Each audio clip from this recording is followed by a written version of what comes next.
Genesis 11, first experiment in globalism in Babel, what is later to be Babylon, that today is Iraq. Fast forward from Genesis 11 to another book of the Bible I preach in its entirety, the book of Daniel.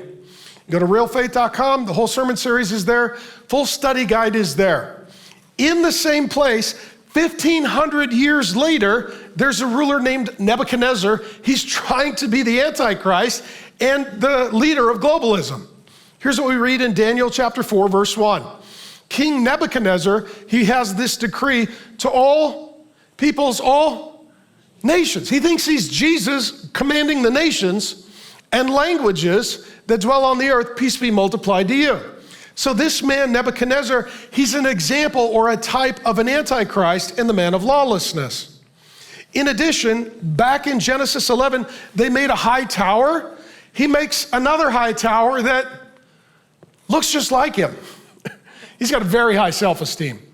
He makes a huge tower, he makes a huge idol of himself. King Nebuchadnezzar does, and he tells everybody, bow down and worship me, because he's trying to be both the political and the spiritual ruler. It's a counterfeit of Jesus Christ. What we see as well, this happens in the same place. So, ready? Okay, you with me? Okay. Something happens in a place, and then 1,500 years later, in the same place, the same thing happens. How could that be, since we're looking at different people and different periods of history? How could there be some sort of commonality from Genesis 11 to Daniel 4? Answer, same demonic spirit. I call it new days, old demons. When you see the same thing happening and there's no cause that is consistent, maybe it is an unseen cause, maybe it is a demonic force and power.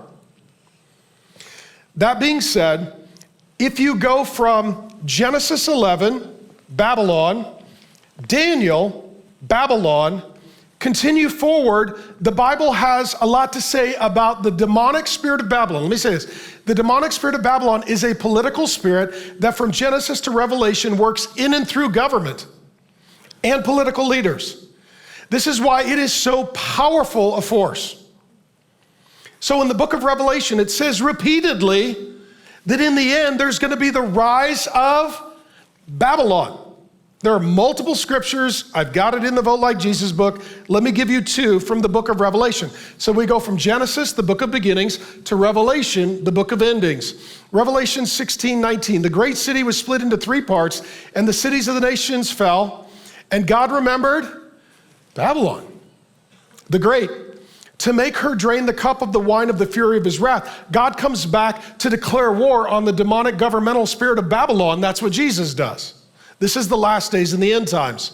Revelation 18, 1-2, I saw another angel coming down from heaven, having great authority. This is Jesus Christ, King of Kings, coming back to declare war on the nations, governed by the demonic spirit of Babylon. And the earth was made bright with his glory. And he called out with a mighty voice, fallen, fallen is Babylon the Great. So we're like, but Babylon was a nation that existed thousands of years ago. No, but the same demon still works in other nations today and in the future. She has become a dwelling place for demons, just says it right there.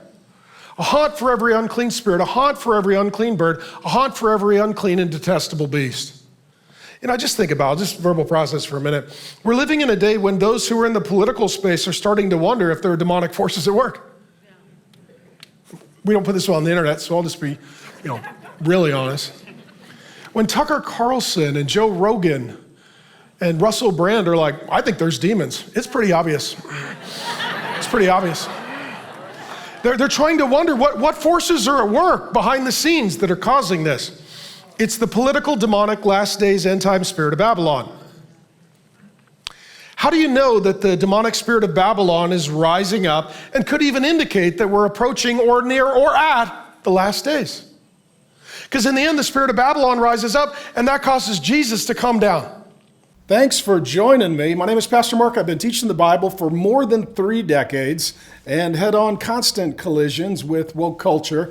And I would love to get you more Bible teaching. 2 things you can do. Go ahead and watch the sermon in total and also subscribe to the channel. And I'll just keep sending you Bible teaching and we'll have a lot more fun together.